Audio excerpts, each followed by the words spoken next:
নমস্কার। আমাদের সঙ্গে এই মুহূর্তে সংযুক্ত আছেন বাংলাদেশ আওয়ামী লীগের মাননীয় সাধারণ সম্পাদক এবং সাবেক সেতুমন্ত্রী ওবায়দুল কাদের। ওবায়দুল কাদের একজন মুক্তিযোদ্ধা এবং আওয়ামী লীগের বিভিন্ন রাজনৈতিক সন্ধিক্ষণে এবং সংকটে তার নেতৃত্ব বারে বারেই আলোচিত হয়েছে। তিনি আওয়ামী লীগের 3 বারের সাধারণ সম্পাদক, এর আগে তিনি ছাত্রলীগের 2 বারের সাধারণ সভাপতি ছিলেন, ফলে তার একটা দীর্ঘ বর্ণময় রাজনৈতিক জীবন। তো আমরা এখন তার সঙ্গে কথা বলবো। মিস্টার কাদের, আপনাকে দ্য ওয়ালে অনেক স্বাগত জানাই।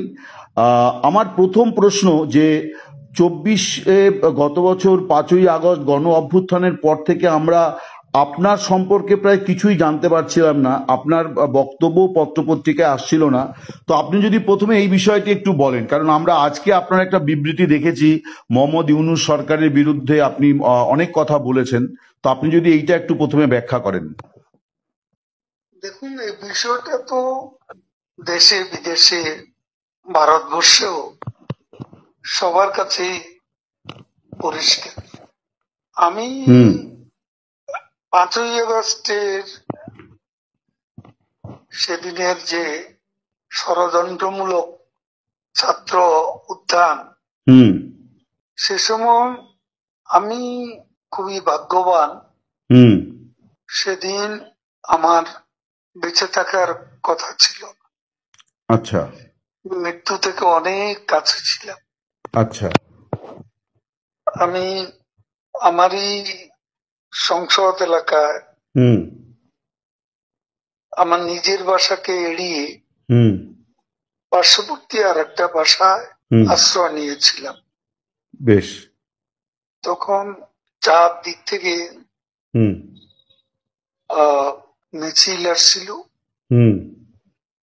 এটা আসলে ছিল প্রধানমন্ত্রী গণভবন কেন্দ্রিক, এবং এটা আমরা অবাক হলাম যে সংসদ এলাকাতেও এটা ছড়িয়ে পড়ে, এবং একটা লুটপাটের যে লুম্পেন স্টাইলের কতগুলো ঘটনা ঘটে, এবং সেখানে বিভিন্ন ধরনের লোক আসে, এবং এদের মধ্যে বেশিরভাগই মনে হয়েছে এটা কোন রাজনৈতিক অভ্যুত্থান, এটা লুটপাটের অভ্যুত্থান।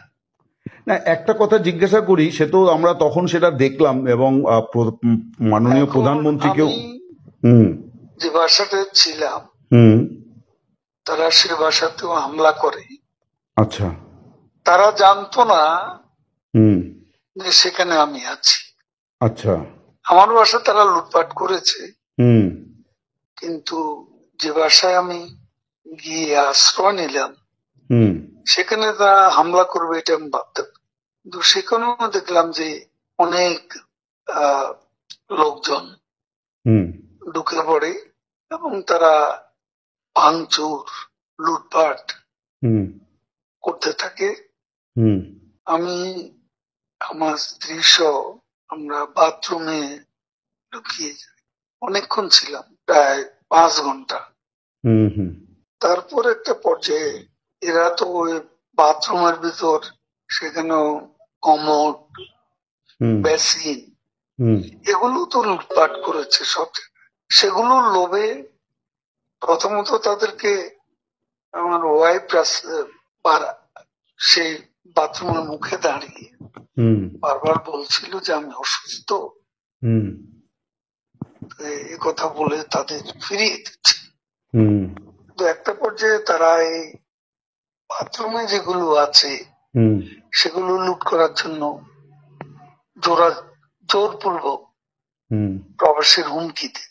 তো সে সময় আমার ওয়াইফ জিজ্ঞেস করে যে কি করবো, খুলে দাও যা হবে। তারপরে 7-8 জন ছেলে ঢুকলো। তার খুবই আক্রমণাত্মক দৃষ্টিভঙ্গি, মনোভঙ্গি নিয়ে। তখন হঠাৎ তারা আমার দিকে তাকায়, আমার দিকে তাকিয়ে আপনি নেত্রী চলে গেল, আপনি জাননি কেন? আমি কিছু বলছিলাম। তারপরে ছেলেদের মধ্যে কি ভাবের উদয় হয়েছে জানি না, তারা আমাকে বলে আপনার ছবি তুলবো। তারপর আমার ছবি তুলতে শুরু করলো, সেলফি নিচ্ছিল, ছবি তুলছিল। এরা ছাত্ররা অনেকে আমাকে চেনতো। কি কারণে তারা তখন আক্রমণাত্মক যে মনোভাবটা ছিল সেটা নিমেষে শীতল হয়ে গেল। এরা ঠান্ডা মাজাজে তখন কথা বলছিল। আচ্ছা। এদের মধ্যে আবার এক পর্যায়ে একটা গ্রুপ তারা চেয়েছিল আমাকে রাস্তায় সেনাবাহিনী হাতে তুলে দিতে। কেউ কেউ আবার এটাও চেয়েছিল যে জনতার হাতে তুলে দিতে। এটা অবশ্যই তখন একটা মানসিক ভাবে ভেতরে ভেতরে ভেঙে পড়েছিল। এরপর এরা এদের একটা শার্ট, এদের ওই ব্যাজ, লাল পতাকা শোভিত ব্যাজ লাগিয়ে আবার কালো একটা মুখে একটা মাস্ক দিয়ে আমাকে হাঁটতে হাঁটতে সংসদ এলাকা থেকে বড় রাস্তা, গণভবন অভিমুখী রাস্তা, ওখানে নিয়ে যায়। ওখানে নিয়ে হঠাৎ করে কোত্থেকে একটা ট্যাক্সি আসে, একটা ইজি বাইক, সেটা খালি ছিল, ওখানে কোনো গাড়ি ঘোড়া কিছু ছিল না। ওটা হঠাৎ করে কেন যেন এসে পড়ল, হয়তো আমার ভাগ্য। এরা দুজনে আমাকে নিয়ে, আমার ওয়াইফকে নিয়ে ওটাতে উঠলো আর বলতে লাগলো, ওতে তো অসংখ্য মানুষ, চেক আপ সব জায়গায়। এরা বলতে লাগলো যে আমাদের চাচা চাচি অসুস্থ, হাসপাতালে নিচ্ছি, ডিস্টার্ব করবে না। এই করে করে নিয়ে গেল একটা অনেক দূরে একটা জায়গা। তো এটা হলো, ভাবতেও পারেনি ওরা যখন বাথরুমে ঢুকলো যে বেঁচে থাক, সে বেঁচে থাকাটাই সেদিন যে একটা পরম সৌভাগ্যের বিষয়। আনএক্সপেক্টেডলি বেঁচে গেছে, মোস্ট ইম্পর্টেন্ট। সে সময় এই ছেলেরা যে কোনো ভাবে আমাদেরকে আর্মির হাতে তুলে দিতে পারত। মানুষের রাস্তা, অসংখ্য মানুষ, সেখানে অনেকেই তো আছে আমাদের অপোজিশন, মেরে ফেলতে পারত। তো আজকে এটুকু বলে শেষ করি। না, কিন্তু আপনাকে মানে তারপরে আপনি কোথায় রইলেন? কেউ জানে না, আপনি প্রথম জানেন। না, বলছি যে আপনি এরপরে কোথায় রইলেন? তারপরে তো আপনি মানে থাকলেন কি করে, মানে ওই রকম পরিস্থিতি? আমি বাংলাদেশে ছিলাম 3 মাসের মতো।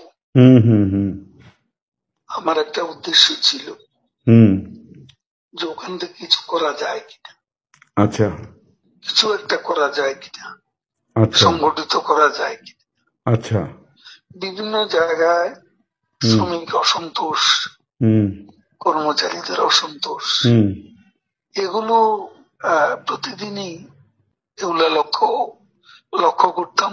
মানে পেশাজীবীদের যে ক্ষোভগুলো আর কি, ক্ষোভগুলো তখন রাস্তায় নেমে আসছিল। ঠিক ঠিক, বিশেষ করে গার্মেন্টস। ঠিক ঠিক।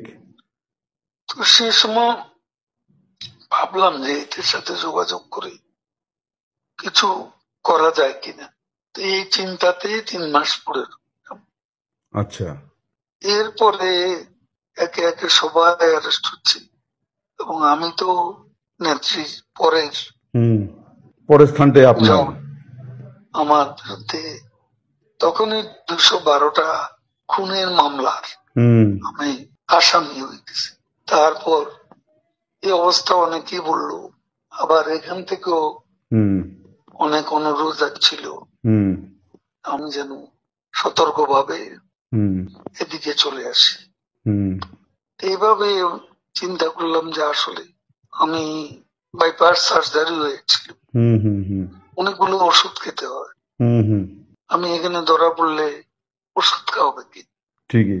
তারপরে অনেক কিছু ভাবনা চিন্তা করে 75-এ এখানে এসেছিলাম, তার বঙ্গবন্ধু, তারপর 100 নম্বর জেল হত্যা হলো, তারপরে কলকাতায় এসে 9 মাস ছিলাম। আচ্ছা।